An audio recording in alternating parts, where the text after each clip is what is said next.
வணக்கம். நம்ம இப்போ வந்திருக்கிற கோவில் தஞ்சாவூர் மாவட்டம் கும்பகோணத்திலிருந்து பூம்புகாருக்கு செல்லும் வழியில் சுமார் 7 கிலோமீட்டர் தொலைவில் திருவிஷநல்லூர் என்ற ஊரில் அமைந்துள்ள ஸ்ரீ சிவயோகநாதர் திருக்கோவில் தான் இந்த சிவாலயம். ராஜகோபுரத்தின் வழியாக கோயிலுக்கு உள்ளே வரும் பொழுது பலிபீடத்திற்கு முன்பாக விநாயகர் இருக்கிறாரு. இந்த பலிபீடத்திற்கு அடுத்து பெரிய நந்தியாக நந்தி பகவான் தனி மண்டபத்தில் இருக்கிறாரு. அதுக்கப்புறம் கொடிமரமானது அமையப்பட்டிருக்கு. கொடிமரத்துக்கு முன்பாக உள்ள இந்த நந்தி நீங்க நல்லா கவனிச்சு பாருங்க. பேரின்ப நிலையில பேரானந்தத்தை உணர்ந்தபடி இந்த நந்தியோட பற்கள் வெளியே தெரியும்படி அமையப்பட்டிருக்கு.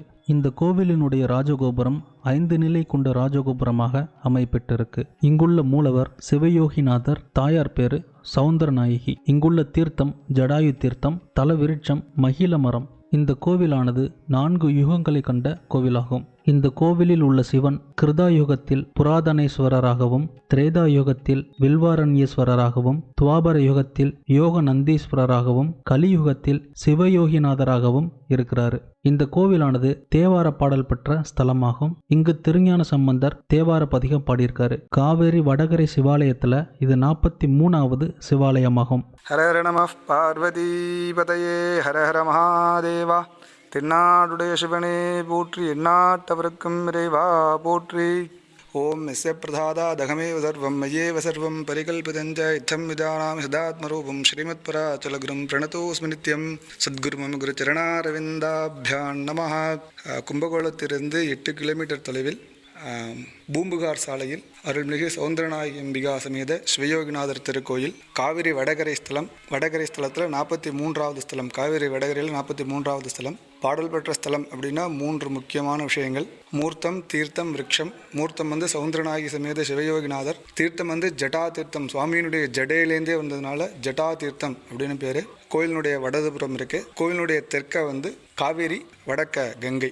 காவேரிக்கும் கங்கைக்கும் நடுவில் சிவபெருமான் இருக்கிறதா ஐதீகம். அடுத்ததாக பார்த்தோம் விருட்சம். ஸ்தல விருட்சம் வந்து மகிழ மரம். மூர்த்தம், தீர்த்தம், விருட்சம். அடுத்ததாக பார்த்தோம் அப்படின்னாக்க திருஞான சம்பந்தர், திருநாவுக்கரசர் 2 பேரால் பாடல் பெற்ற ஸ்தலம். ராஜராஜ சோழன் வந்து குழந்தை பாக்கியம் வேண்டி கோ ஹிரண்ய கர்ப்பம் அப்படிங்கிற தானம் கொடுத்து, கோனா பசுமாடு, ஹிரண்யம்னா தங்கம், கர்ப்பம்னா கரு. பசுமாட்டை தங்கத்தால் செய்து வச்சு ராஜராஜ சோழனும் ராஜராஜ சோழன் மனைவி லோகமாதாவும் பசுவின் வயிற்றில் தங்களை குழந்தையா பாவனை பண்ணி அது பின் வழியாக பிளந்துட்டு வராங்க. அதுக்கு பேர் கோ ஹிரண்ய கர்ப்பதானம்னு பேர். குழந்தை பாக்கியம், ராஜ்ய பரிபாலனம் 2க்காகவும் பிரார்த்தனை பண்ணிட்டு இங்கே இட தங்கம் கோஹிரண்ய கர்ப்ப தானம் கொடுத்ததா வரலாறு. அடுத்ததாக பார்த்தோம் அப்படின்னா சுவாமிக்கு வந்து யுகத்துக்கு ஒரு பெயர். கிருத்தயுகத்தில் வந்து புராதனன் அப்படிங்கிற ஒரு அசுரனை வதைச்சதுனால புராதனேஸ்வரர் அப்படிங்கிற பெயர். ஊருடைய பேர் புராதனபுரம் அப்படின்னு இருந்ததா வரலாறுல இருக்கு. புராதனம் அப்படின்னா ரொம்ப பழமையானவர் அப்படின்னு ஒரு பொருள் எடுத்துக்கலாம். திரேதாயுகத்தில் வந்து நந்தி ஆட்கொண்டார், அதனால யோக நந்தீஸ்வரர் அப்படிங்கிற பெயர் சுவாமிக்கு.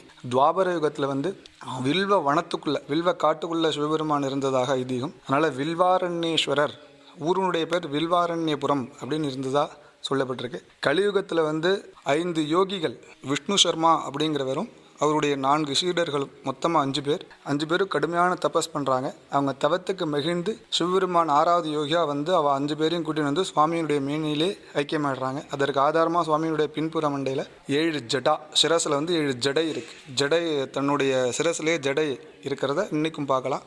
கையை தொட்டு வச்சு பார்த்தோம் அப்படின்னா 7 ஜடாமுடி இருக்கும். யோகி தனக்குள் அடக்கியதுனால சிவயோகிநாதர் அப்படிங்கிற பெயர். அதே மாதிரி இங்கே வந்து சுவாமிக்கு முன்புறம் இருக்கிற நந்தியை பார்த்தீங்க அப்படின்னா நந்தி நன்னா அப்படி வடக்க திரும்பியிருப்பார். அதாவது முன்னொரு காலத்தில் ஒரு செல்வந்தர் இங்கே வாழ்ந்ததாகவும், அவர் வந்து மக்களை ரொம்ப கொடுமைப்படுத்தியதாகவும், அவரோட கொடுமை தாங்க மக்கள்லாம் போய் சிவபெருமான்கிட்ட முறையிடுறாங்க, இந்த மாதிரி பண்ணுறாப்புல அப்படின்னு. அப்படி சொல்லும்போது அவருடைய ஆயுள் காலத்தை முடிக்க சொல்லி யமனுக்கு வந்து சுவாமி சிவபெருமான் வந்து கடலையிடுறார். அதனால் அவரோட உயிரை எடுக்க வரும்போது யமன் வரது தெரிஞ்சுட்டு கண்கட்ட பிறகு சூரிய நமஸ்காரங்கிற மாதிரி சிவயோகிநாதா காப்பாத்துன்னு சொல்லிட்டு ஓடி வரார். சுவாமியை நோக்கி ஓடி வரும்போது சுவாமியின் தான் கருணை கடல். அதனால் ரிஷபம்கிட்ட சொல்கிறார், யாரோ என் பேரை சொல்லி அழைக்கிறாங்க பாரு நந்தி அப்படின்னா, அந்த ரிஷபம் அப்படின்னாலும் நந்தினாலும் ஒரே பொருள். அங்கே பார்த்தீங்கன்னா சுவாமிக்கு முன்னாடி உள்ள நந்தி வந்து நன்னா வடக்க திரும்பி இருப்பார். அவர் திரும்பி பார்த்ததுனால அவருடைய ஆயுள் கூடி போயிருது, அவருடைய பாவங்கள் விலகிட்டது. ஆனாலும் யமன் வந்து அவருடைய உயிரை எடுப்பேன் அப்படின்னு சொல்லிட்டு வரும்போது ரிஷபத்துக்கும் யமனுக்கும் வாக்குவாதமாகி அது யுத்தமாக மாறும்போது ரிஷபம் கடுமையாக தாக்கி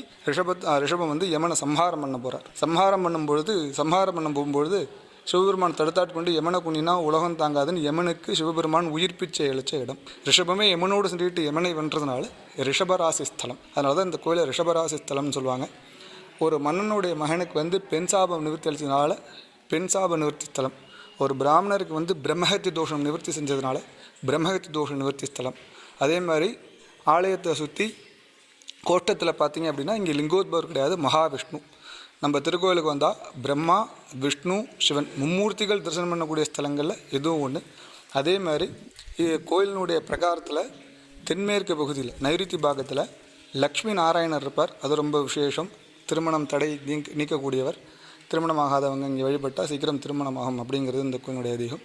அப்படியே கோயிலை சுற்றி வந்தீங்க அப்படின்னா கோயிலுடைய ஈசான பாகத்தில் 4 பைரவர், சதுர்கால பைரவர்ங்கிற பேரோடு இருக்கார். முதல்ல இருக்கிறவர் ஞானகால பைரவர், 2வது இருக்கக்கூடியவர் சொர்ணாகிருஷ்ண பைரவர், 3வது இருக்கக்கூடிய பைரவர் உன்மக்த பைரவர், 4வது இருக்கக்கூடியவர் யோககால பைரவர். அதாவது யுகத்துக்கு ஒரு பைரவராக சொல்லியிருக்காங்க. கிருத்தயுகம், திரேதாயுகம், துவாபரயுகம், கலியுகம்னு. முதல்ல இருக்கிற ஞானகால பைரவர் வந்து ஞானத்தை கொடுக்கக்கூடியவர். அவர் பக்கத்திலே தட்சிணாமூர்த்தி இங்கே இருக்கார். கல்வியும் கொடுக்குறார், ஞானத்தையும் கொடுத்துட்டார், கல்வியும் கொடுத்துட்டார். 1 வயசுலேருந்து 30 வயசு வரையும், 31லேருந்து 60 வரையும். படிப்பு வந்துடுது அப்படின்னா அடுத்தது சொர்ணாகிருஷ்ண பைரவர்.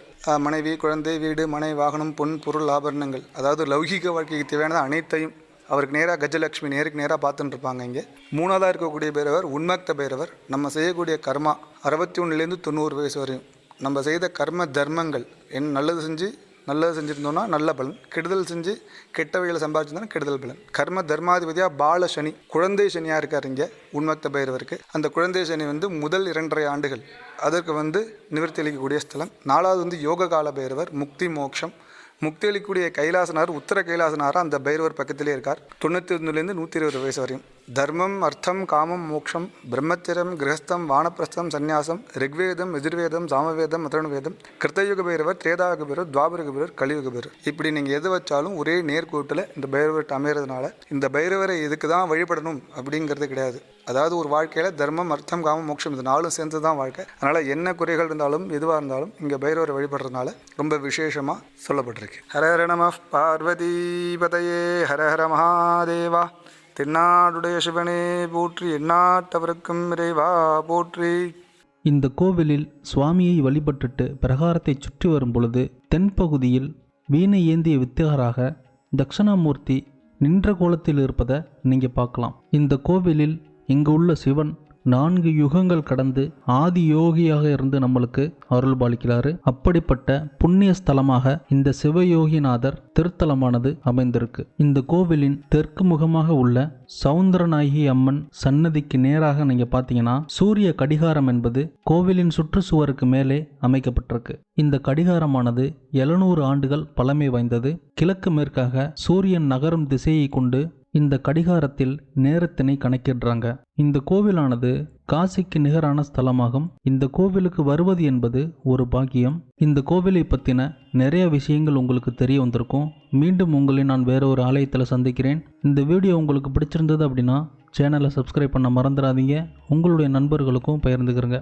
ஏன்னா நான் போடக்கூடிய ஒவ்வொரு வீடியோவும் உங்களுக்கு நோட்டிஃபிகேஷனாக வரும். நன்றி, வணக்கம்.